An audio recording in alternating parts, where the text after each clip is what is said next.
गीता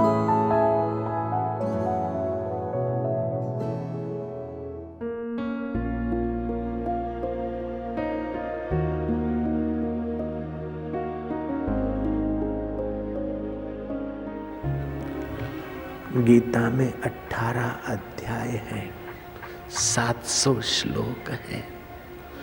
पहला अध्याय है विषाद योग का। अर्जुन को विषाद हुआ है, दुख हुआ है, लेकिन वो दुख भगवान के चरणों में रख रहा है। आपके जीवन में भी दुख के प्रसंग आए तो आप अकेले में दुख हारी रब के चरणों में प्रार्थना करना, अरदास करना कि हे दुख हारी, दुख झेलने की शक्ति दे और दुख को पैरों तले कुचलने की शक्ति दे। हे सच्चे पातशाह, तू भक्ति का दान दे। जीवन की शाम हो जाए उसके पहले, कुटुंबी हमें शमशान में ले जाए उसके पहले, आंखें कमजोर हो जाए बुढ़ापे में उसके पहले मेरी अंदर की आंख खोलने की यात्रा करवा देना। कान बहरे हो जाए उसके पहले मैं ब्रह्म ज्ञान सुन लिया करूं।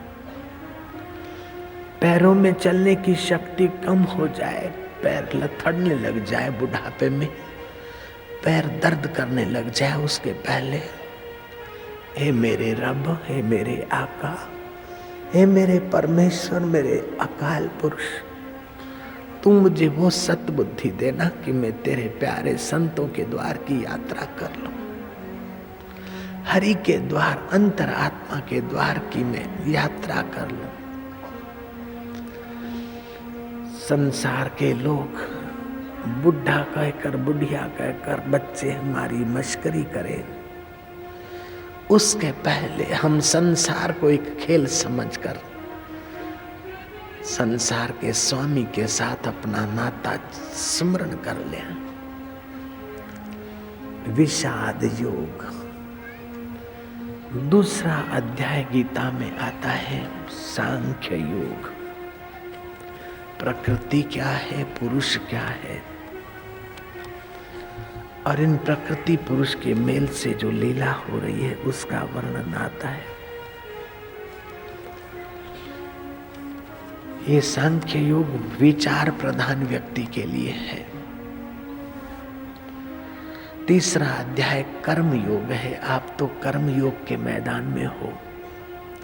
आप कर्म तो करना, लेकिन कर्म को बंधन मत बनाना, कर्म को योग बना लेना।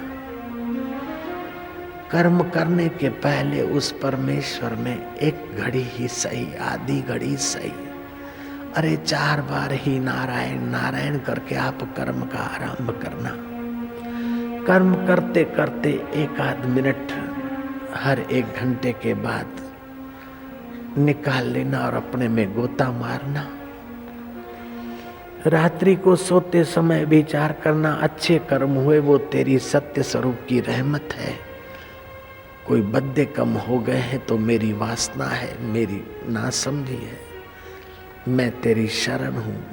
सारे कर्मों का भार भगवान के चरणों में अर्पण करके आप निष्भार होकर सोना। कर्म को आप कर्म योग बना लेना। चौथे अध्याय में ज्ञान कर्म संन्यास योग की बात आती है। ज्ञान पूर्वक कर्म करो, लेकिन फल की आकांक्षाओं का संन्यास करो, तो जो सन्यासी महापुरुष को ब्रह्म ज्ञान होता है वो कर्म करते हुए निष्काम कर्म योगी को भी ब्रह्म ज्ञान हो सकता है। 5वां अध्याय गीता का है कर्म संन्यास योग। चौथा अध्याय है ज्ञान कर्म संन्यास योग और 6ठा अध्याय है ध्यान योग। ध्यान तो सब करते हैं। माँ बेटी को कहती है ध्यान रखना दूध न उबल जाए, ध्यान रखना कुत्ता रोटी न ले जाए, ध्यान रखना बेटा कोई ग्राहक चला न जाए, ध्यान रखना कहीं खड्डा खड्डा न आ जाए ड्राइविंग करते समय। ध्यान तो हम रखते हैं, लेकिन ध्यान को योग बनाने की कला सीख ले।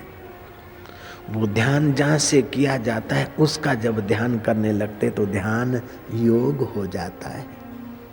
आप संसार का ध्यान तो करते हैं, शत्रु मित्र की बात का तो ध्यान करते हैं, मान अपमान की बात का तो ध्यान मन करता है, लेकिन जिससे ध्यान किया जाता है उसका जब ध्यान करेंगे तो ध्यान योग हो जाएगा। आप गीता के 6 अध्याय में भगवान कहते तपस्वी से भी योगी अधिक है, ज्ञानी से भी योगी अधिक है, कर्मी से भी योगी अधिक है। इसलिए अर्जुन तू योगी होना। योग का मतलब है मेल, अपने आत्मा परमात्मा से मेल रखते रहना। सत्संग के दिनों में जो तुमने सुना है, जैसे गाय माता पूरा का पूरा खा लेती है फिर जुगाली करती है, ऐसे भगवान और ग्रंथ और नानक और कबीर जी की बातों की आप बार बार अपने चित्त में सुमरण करके यात्रा करना। नानक जी होते तो क्या करते, कबीर जी होते तो क्या करते, राम जी होते तो क्या करते। एक बड़े घराने के लोगों को पूछा कि आप सुखी कैसे रहते हैं। बोले हमारे में जब विचार भेद होता है तो हम सोचते हैं कि इस जगह पर राम होते तो क्या करते। राम खेलने में आप हार जाते और भरत को जिताते, और भरत कभी कभार अपने छोटे भैया को जिताने के लिए खुद हार जाते थे। तो आप बड़ा जो है थोड़ी कस खाकर भी छोटे का प्रोत्साहन बढ़ाते, इसलिए हमारे घर में सुख रहता है, शांति रहती। बहुओं में भी ऐसा है कि सीता जी होती तो क्या करती। बहू रानी सोचती कि मेरे जब प्रसंग होता है तो मैं सोचती हूँ सीता होती तो क्या करती, कौशल्या होती तो क्या करती। ऊंचों का लक्ष्य बनाकर आप घर में ऊंचे विचार, ऊंचा जीवन ला सकते हैं। श्री रामचंद्र जी सभा में पहले बोलने वाले थे। गुरु से पहले जगपति जागे, ऐसे मर्यादा पुरुषोत्तम राम। उनके जीवन में भी मान, अपमान, निंदा, विद्रोह आया है। तो आपके हमारे जीवन में छोटी मोटी बात आ जाए तो उसको पकड़ना मत। राम को देखना, राम होते तो क्या करते, नानक साहब होते तो क्या करते। नानक साहब को क्या कम दुख मिले हैं। बाबर बादशाह के कान भकाए और गुरु नानक देव जैसे महान संत को जेल में धकेलवाने वाले लोग थे। नानक जी जेल में गए फिर भी जेल में नहीं हैं, वे अपने रब में हैं। और जेल के लोगों को ऐसे वचन सुनाए कि बाबर के छक्के छूट गए, और बाबर ने फिर महसूस किया कि ब्रह्मज्ञानी संतों से छेड़ती करना बेवकूफी। नानक जैसे संतों को भी तकलीफें आती हैं, राम जी जैसे और श्री कृष्ण जैसों को भी तकलीफें आती हैं। तो आपके जीवन में तकलीफें आ जाए तो उन्हीं को याद करना, तकलीफ में धैर्य न खोना, तकलीफ में विवेक न खोना चाहिए। तुलसी साथी विपत्ति के, विद्या विनय विवेक, साहस सुकृत सत्य वचन, राम भरोसो एक। राम जी कभी महलों में मोहन भोग खाते तो कभी जंगलों में झुग्गी झोपड़ियों में रात बिताते हैं।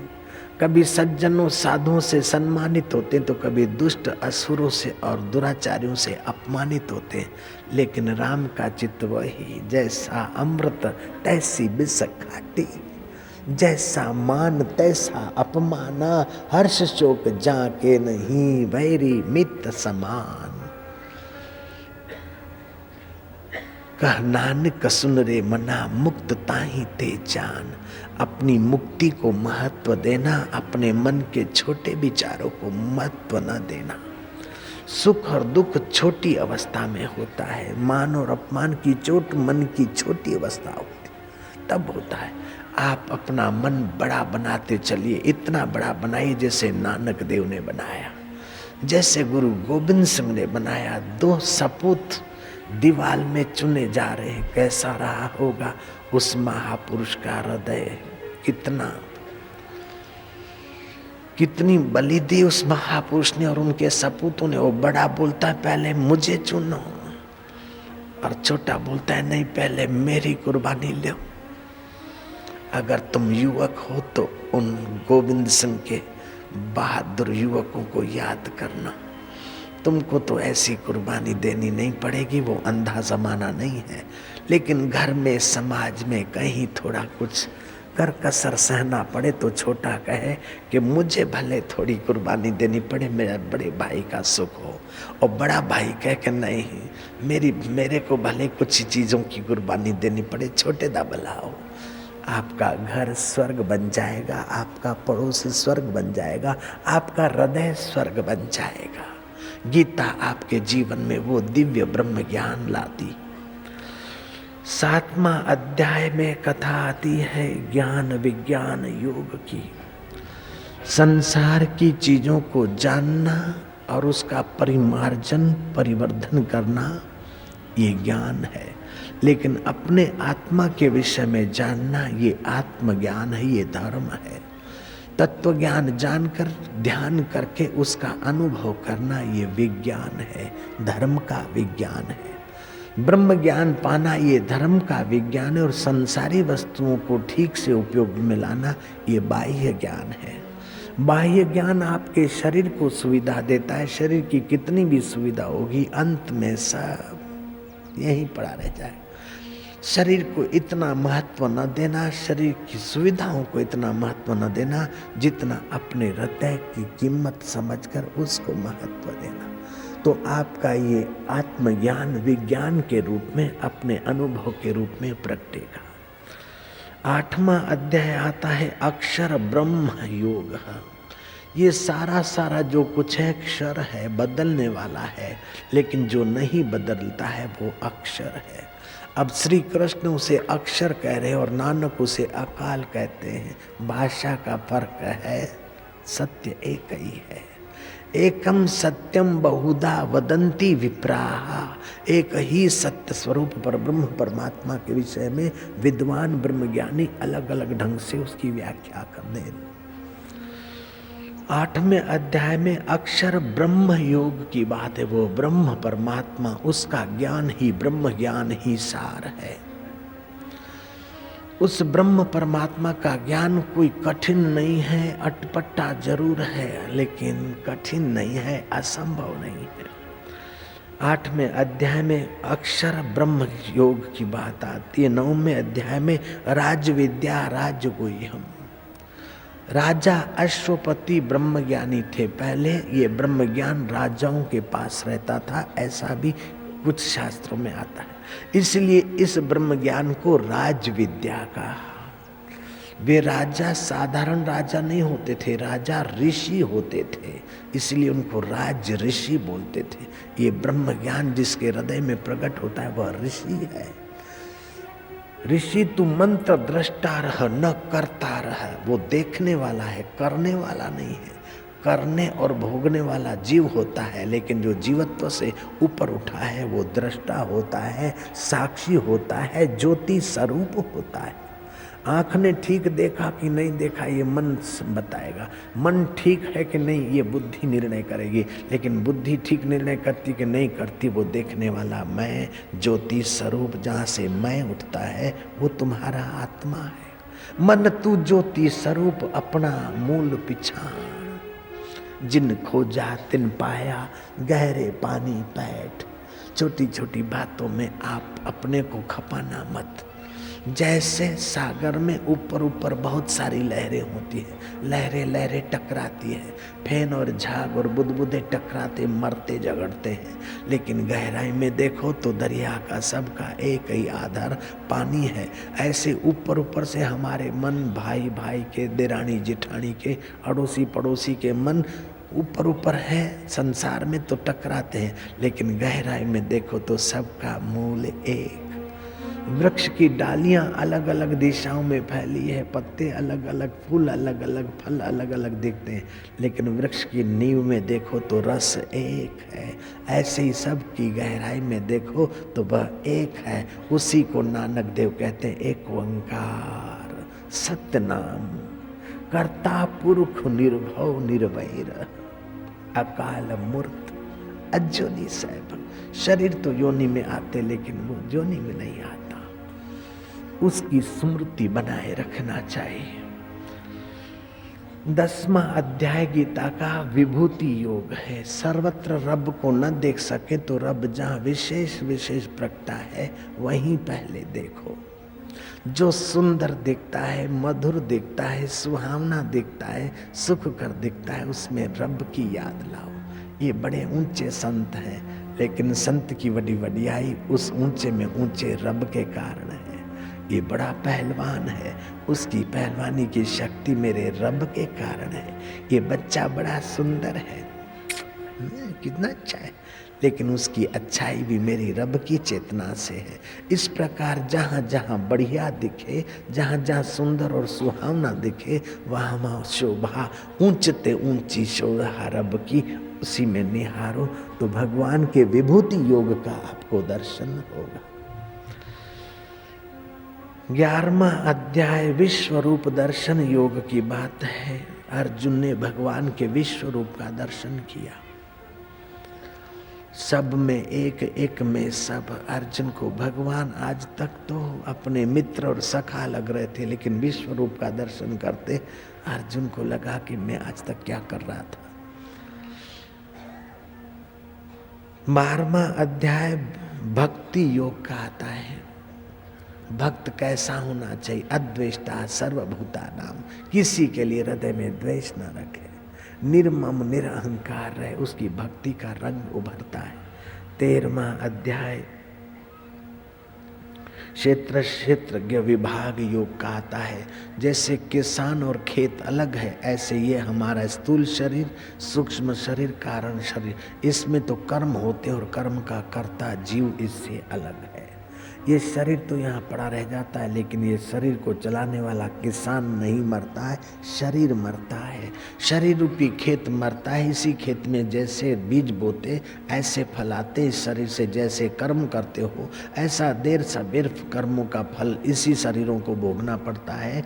चाहे मरने के बाद सूक्ष्म शरीर को भोगना पड़ता है, लेकिन ये क्षेत्रज्ञ अपने को भोगता मानता है, इसलिए माया के चक्कर में पड़ता है। ऐसा ज्ञान इस अध्याय से जो पा लेता है वो शरीर को मैं नहीं मानता और वस्तुओं को मेरा नहीं मानता। ऊपर से मैं मेरा बोलता है, लेकिन अंदर से जानता है कि ये क्षेत्रज्ञ है, ये क्षेत्र है, मैं क्षेत्रज्ञ हूँ, ये खेत है, मैं खेत को जानने वाला हूँ।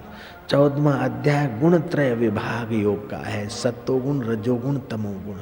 जब तमोगुण आता है तो आलस्य, निद्रा, वैर, जहर, शराब, कबाब, उसमें रुचि होती है।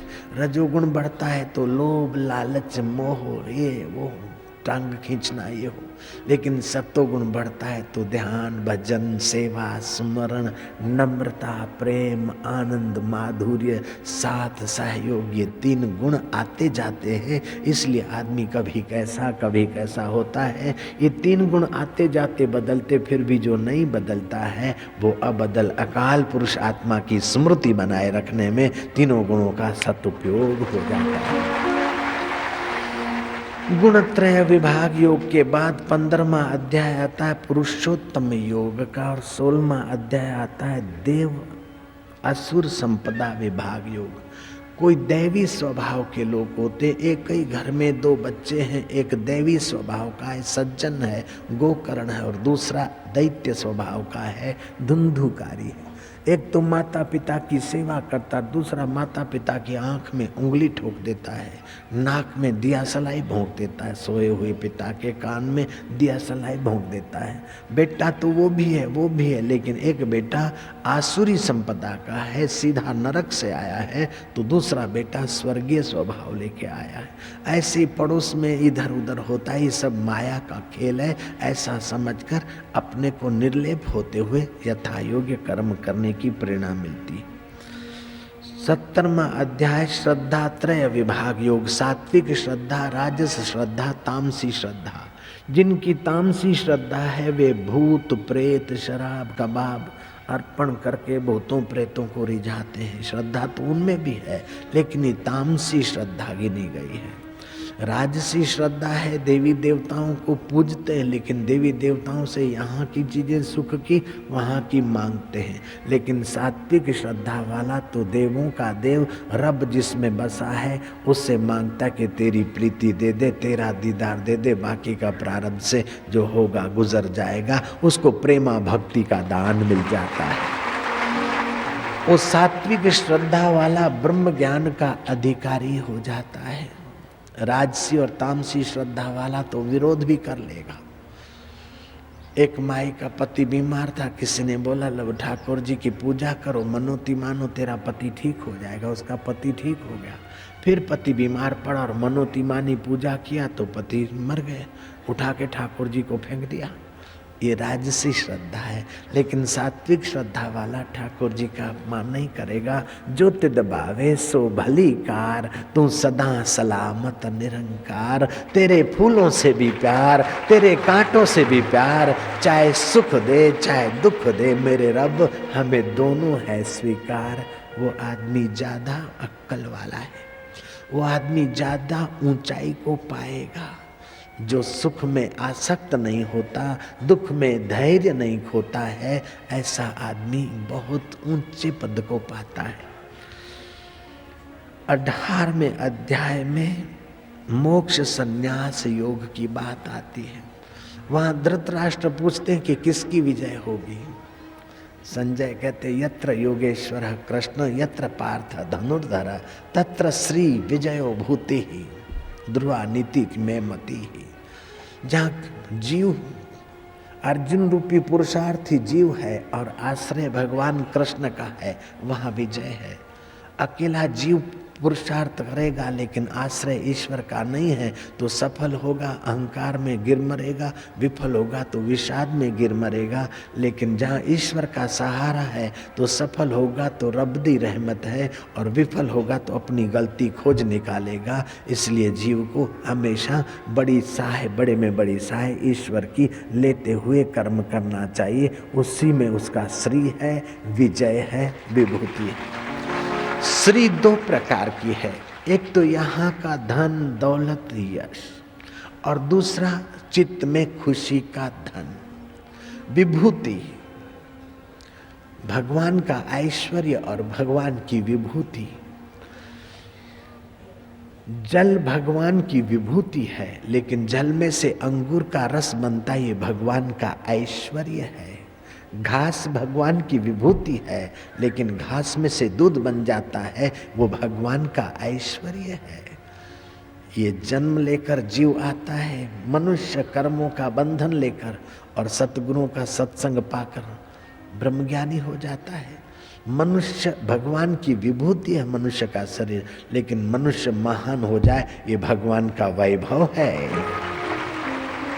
आप भगवान के वैभव को अपने में प्रगटाइए, आप उस रब के वैभव को जगाइए। कंगाल होकर मरने के लिए हमारा जन्म नहीं हुआ। धन बाहर का कितना भी हो जाए फिर भी आदमी भीतर कंगाल रहता है। सिगरेट मिले तो सुखी रहूं, ये डिस्को करूं तो सुखी रहूं, लेकिन जब भगवान का वैभव आता है अंतःकरण में तो जहाँ होता है वो आप तो सुखी होता है, लेकिन जिस वातावरण में होता है वो वातावरण भी सुखमय बना देता है। ये भगवान का वैभव है। दुष्ट दुर्योधन पूछता है कि पांडव अज्ञातवास में कहाँ है, पता नहीं है, भीष्म तुम बताओ कहाँ है। बोले पांडव जहाँ रहते होंगे वहाँ अकाल नहीं पड़ता होगा, वहाँ घरों में कलह नहीं होता होगा, वहाँ खुशहाली छा गई होगी। क्योंकि धर्मराजा युधिष्ठिर पुण्यात्मा है, महान आत्मा है, वो जहाँ रहेंगे वहाँ का वातावरण सुखद हो जाएगा। ऐसे ही सत्संग रूपी युधिष्ठिर जहाँ होता है सुखद वातावरण हो जाता है। ये भगवान का वैभव है। संसार भगवान की विभूति है और ऐसा सत्संग जब मिल जाता है किसी ब्रह्मज्ञानी संतों का तो ये भगवान के वैभव के दर्शन होते हैं।